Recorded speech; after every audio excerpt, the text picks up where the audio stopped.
యోహాను సువార్త 15వ అధ్యాయం.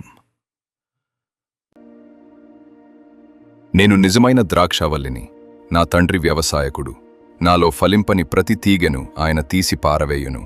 ఫలించు ప్రతి తీగె మరి ఎక్కువగా ఫలింపవలెనని దానిలోని పనికిరాని తీగెలను తీసివేయును. నేను మీతో చెప్పిన మాటను బట్టి మీరిప్పుడు పవిత్రులయ్యున్నారు. నాయందు నిలిచియుండుడి, మీయందు నేనును నిలిచియుందును. తీగె ద్రాక్షావల్లిలో నిలిచియుంటేనే గాని తనంతట తానే ఏలాగు ఫలింపదో, అలాగే నాయందు నిలిచియుంటేనే కాని మీరును ఫలింపరు. ద్రాక్షావల్లిని నేను, తీగెలు మీరు. ఎవడు నాయందు నిలిచియుండునో, నేను ఎవనియందు నిలిచియుందునో వాడు బహుగా ఫలించును. నాకు వేరుగా ఉండి మీరేమియూ చెయ్యలేరు. ఎవడైనను నాయందు నిలిచియుండని ఎడల వాడు తీగెవలె బయట పారవేయబడి ఎండిపోవును. మనుష్యులు అట్టివాటిని పోగుచేసి అగ్నిలో పారవేతురు, అవి కాలిపోవును. నాయందు మీరును, మీయందు నా మాటలును నిలిచియుండిన ఎడల మీకేది ఇష్టమో అడుగుడి, అది మీకు అనుగ్రహింపబడును. మీరు బహుగా ఫలించుట వలన నా తండ్రి మహిమపరచబడును. ఇందువలన మీరు నా శిష్యులగుదురు.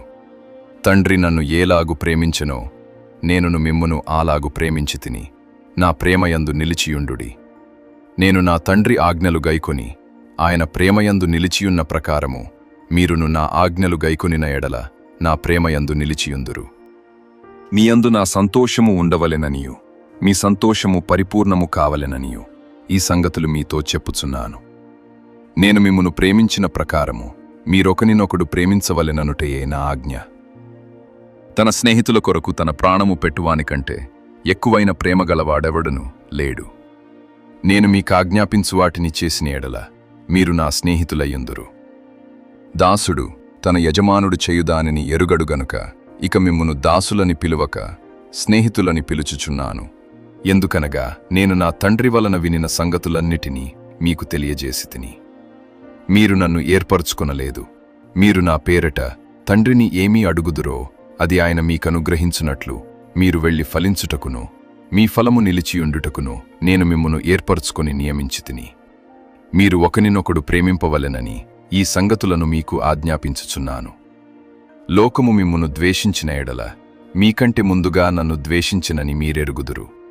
మీరు లోక సంబంధులైన ఎడల లోకము తన వారిని స్నేహించును. అయితే మీరు లోక సంబంధులు కారు. నేను మిమ్మును లోకములో నుండి ఏర్పరచుకొంటిని.